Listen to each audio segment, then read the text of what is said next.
सभी साथियों को नमस्कार, सत श्री अकाल, सलाम, जय जवान जय किसान जय भारत। मेरे किसान भाइयों, मेरे नौजवान भाइयों, बड़े दुख के साथ ये कहना पड़ रहा है कि हमारे देश के प्रधानमंत्री इतने जिम्मेदार पद पर बैठकर उन किसानों की भावनाओं का मजाक उड़ा रहे हैं जो किसान 75 दिन से भी अधिक हो गए हैं, जिन किसानों को पूरा सर्दी उन्होंने दिल्ली की सड़कों पे काट दी है, दिल्ली के बॉर्डरों पे काट दी है। कड़कड़ाती ठंड में 200 से अधिक किसान भाई शहीद हो गए हैं। हाड़ कपाने वाली सर्दी है, लेकिन उसके बावजूद देश का मुखिया उन किसानों की भावनाओं का सम्मान करने की बजाय उनका मजाक उड़ा रहा है। इससे ज्यादा दुख और दुर्भाग्य की बात और हो नहीं सकती। प्रधानमंत्री जी, अभी आपने 2 दिन पहले संसद में आंसू बहाए एक विपक्ष के नेता के लिए। अच्छी बात है, लोकतंत्र में होना चाहिए, लेकिन यदि यही आंसू ईमानदारी से आपने देश के किसानों के लिए बहाए होते और उन शहीद किसानों को अपने दिल से श्रद्धांजलि दी होती तो आज यह स्थिति ना होती। लेकिन प्रधानमंत्री जी, आप शहीद किसानों के लिए आंसू बहाएंगे क्यों? इन शहीद किसानों के लिए आंसू बहाने से आपको वोट थोड़ी मिलेंगे, आप चुनाव थोड़ी जीतेंगे, आपकी सरकार थोड़ी बनेगी। आप तो सिर्फ वो काम करते हैं जिससे आप चुनाव जीत जाएं, जिससे आपकी सरकार बन जाए। और यदि इन शहीद किसानों से आपको चुनावी फायदा हो रहा होता तो हमें इस बात का मालूम है, आपकी जुबान पे सिर्फ और सिर्फ शहीद किसान शहीद किसान शहीद किसान ही होता। जब पाकिस्तान के प्रधानमंत्री नवाज शरीफ की मां मरती है तो आप शोक संवेदना के लिए चिट्ठी लिखते हैं, लेकिन देश का किसान जिसे अन्नदाता कहा जाता है, 200 से अधिक किसान शहीद हो चुके हैं, लेकिन ना तो आपकी जुबान से एक भी शब्द निकला उनके लिए संवेदना हेतु, और ना ही आपके किसी अन्य मंत्री या किसी अधिकारी ने उन शहीद किसानों के लिए शोक और संवेदना प्रकट की। इसके अलावा प्रधानमंत्री जी, जो बातें आपने कही वो बातें देश को गुमराह करने का काम कर रही हैं। आपने कहा एमएसपी था, एमएसपी है और एमएसपी रहेगा। आप क्या बात कह रहे हैं? आपकी सरकार क्या बात कह रही है? यह देशवासियों को समझना बड़ा जरूरी है। मेरे देशवासियों, सरकार कह रही है कि जो खरीद अब तक एमएसपी पर होती आई है वो खरीद आगे जारी रहेगी, उतनी ही खरीद।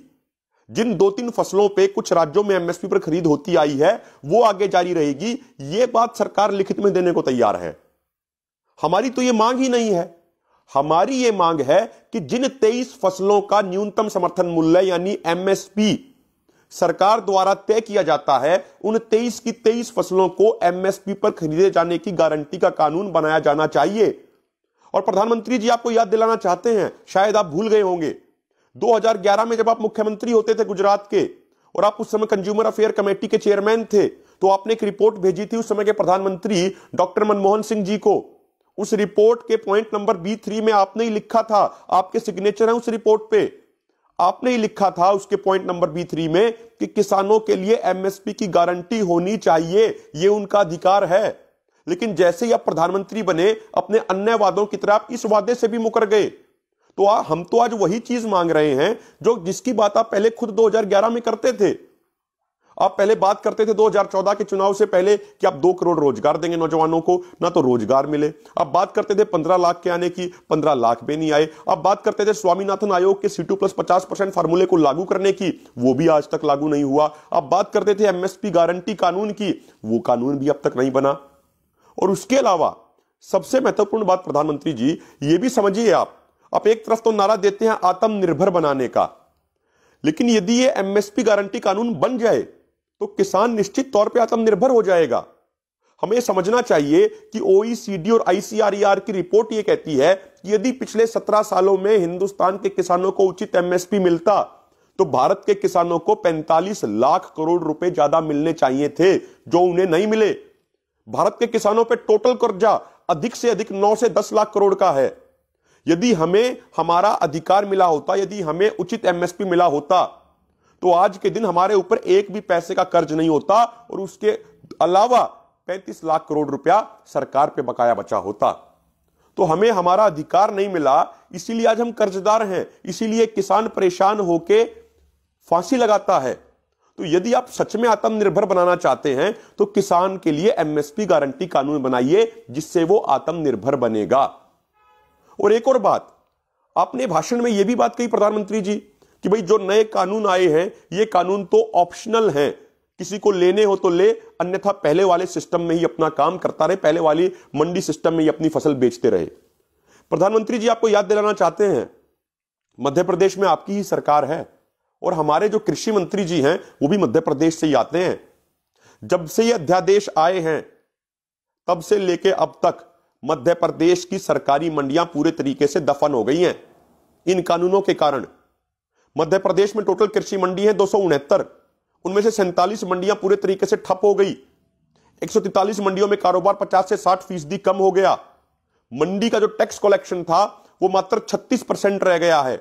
मंडी कर्मचारियों को तनख्वाह देने के लिए पैसे नहीं हैं और खरीफ सीजन की जो मध्य प्रदेश की मेन फसलें थी वो सभी फसलें एमएसपी से आधे से भी कम दाम पर बिकी हैं। तो ये अपने आप साबित कर देता है कि जो ये नए कानून हैं ये किसानों की मौत के फरमान हैं। जब प्राइवेट स्कूलों का बोलबाला बढ़ा तो उस समय भी ये कहा गया था प्राइवेट स्कूल भी चलेंगे, सरकारी स्कूल भी चलेंगे, लेकिन आज सरकारी स्कूलों का क्या हाल है? सरकारी स्कूलों की सभी बिल्डिंगें खंडर बन चुकी हैं और शिक्षा एक धंधा बना दिया गया, एक व्यवसाय बना दिया गया है।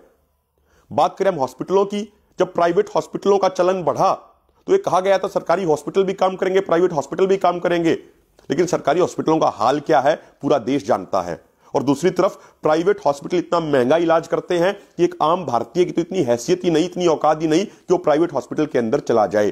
प्राइवेट हॉस्पिटलों से तो आम भारतीयों को डर लगता है क्योंकि उसे मालूम है जो एक बार वहां चला गया वो लुट पिट के ही वापस आएगा। और सबसे महत्वपूर्ण बात इसमें यह है कि जो अब प्राइवेट मंडियों का जो कंसेप्ट जो सरकार दे रही है इसकी जरूरत ही क्या है? क्यों आप प्राइवेट मंडी खोल रहे हैं? जब एग्जिस्टिंग एपीएमसी सिस्टम कुछ राज्यों में बहुत अच्छे तरीके से चल रहा है तो उस एग्जिस्टिंग एपीएमसी सिस्टम को ही पूरे देश में बढ़ाया जाए। अभी 16 तारीख को किसान मसीहा चौधरी छोटूराम जी की जयंती है, 16 फरवरी को उन्होंने ही मंडी सिस्टम की शुरुआत कराई थी। वो क्यों कराई थी हमें यह भी समझना पड़ेगा। मंडी सिस्टम शुरू होने से पहले व्यापारी अपना गिरोह बनाते थे और जब फसल तैयार होती थी किसानों की तो अपना गिरोह बना के वो किसानों को लूटते थे, औने पौने दामों पे किसानों की फसल खरीदते थे और उसके बावजूद उसका भंडारण करके कंज्यूमर का भी एक्सप्लॉयटेशन करते थे, कंज्यूमर को भी बहुत महंगे दामों पर बेचते थे। तो किसानों को उसका अधिकार मिले और सरकार की यह जवाबदेही और जिम्मेदारी हो कि भाई किसान का शोषण नहीं होना चाहिए, किसान को उसकी फसलों का उचित मूल्य मिलना चाहिए। यह सरकार की जवाबदेही और जिम्मेदारी सुनिश्चित करने के लिए मंडी सिस्टम खड़ा किया गया। तो होना तो यह चाहिए कि पूरे देश में बहुत अच्छा एपीएमसी सिस्टम खड़ा किया जाए, लेकिन आप कर रहे हैं उल्टा, आप प्राइवेट मंडी सिस्टम खोल रहे हैं।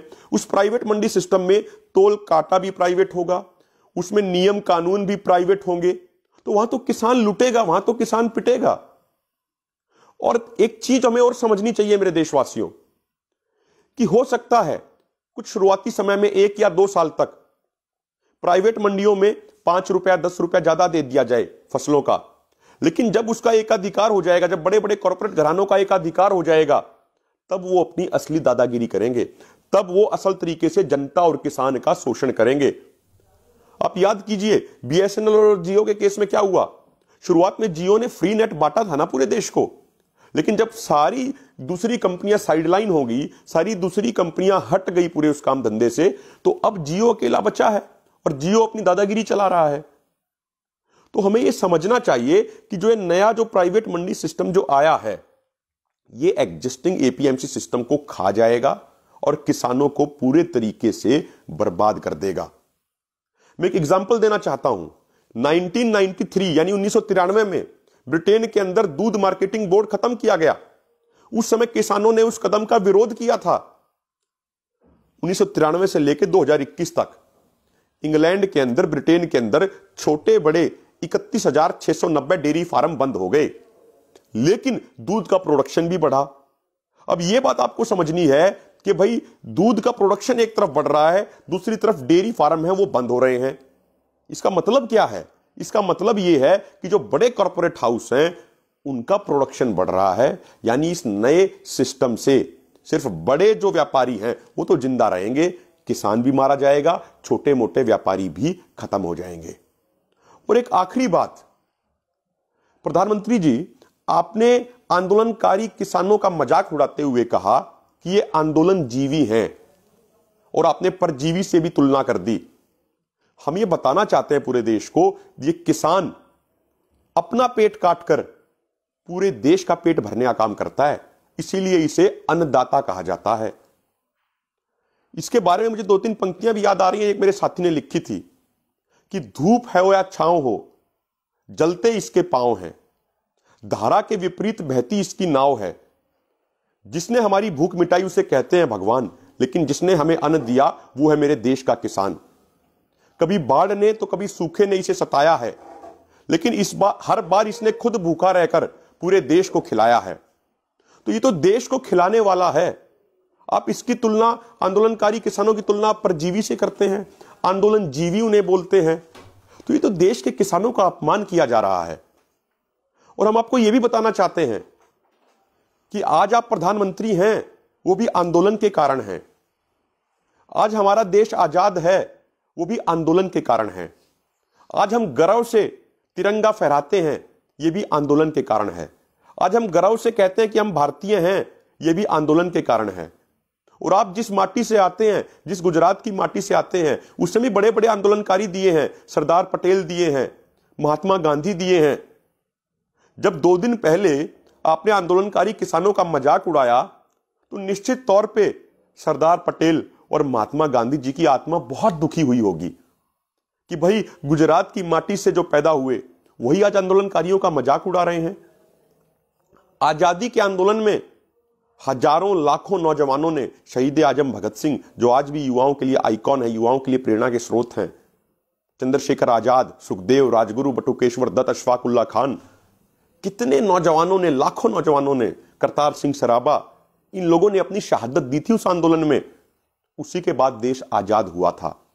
और आपको याद ये भी दिलाना चाहता हूं कि जब आपका पहले जनसंघ होता था, 2 सीटें थी आती थी आपकी, उसके बाद आपने एक आंदोलन खड़ा किया मंदिर के नाम पर, उसी के कारण आप सत्ता में आए। और अभी रिसेंट की बात कर लें, 2010-11 का जो अन्ना रामदेव आंदोलन था, उसी के कारण आपकी पार्टी सत्ता में आई। और बड़े नेताओं ने कहा है, लोहिया साहब ने कहा है कि जब सड़कें खामोश हो जाती है तो संसद आवारा हो जाती है। तो आज जो ये किसान आंदोलन कर रहा है, ये साबित कर रहा है कि किसान समाज एक जिंदा कौम है, हमारा लोकतंत्र अभी भी जिंदा है। इस आंदोलन से हम ये साबित कर रहे हैं। तो मेरा तो बस निवेदन ये है कि देश के करोड़ों किसानों की भावनाओं का सम्मान कीजिए प्रधानमंत्री जी। इस जनता ने ही वोट देके आपको प्रधानमंत्री बनाया था, लेकिन पता नहीं क्यों जिस जनता ने आपको जिताया था, आज आप उसी जनता को हरा के खुद जीतना चाहते हैं। यह बात मेरी समझ से परे, ऐसा क्यों हो रहा है? तो देश के करोड़ों किसानों की भावनाओं का सम्मान कीजिए और जो ये कृषि कानून जबरदस्ती हमारे ऊपर थोपे गए, इनको वापस लीजिए। जो एमएसपी गारंटी कानून हमारा जन्मसिद्ध अधिकार है, उस अधिकार को आप हमें दीजिए। तो मेरा तो बस यही निवेदन है कि परमात्मा, वो रब, वो ईश्वर, वो अल्लाह सरकार में बैठे लोगों को सद्बुद्धि दे और किसान समाज की बात सुनी जाए, क्योंकि किसान समाज या तो आंदोलन जीत के वापस जाएगा या फिर अपनी कुर्बानी देकर वापस जाएगा। जय जवान, जय किसान।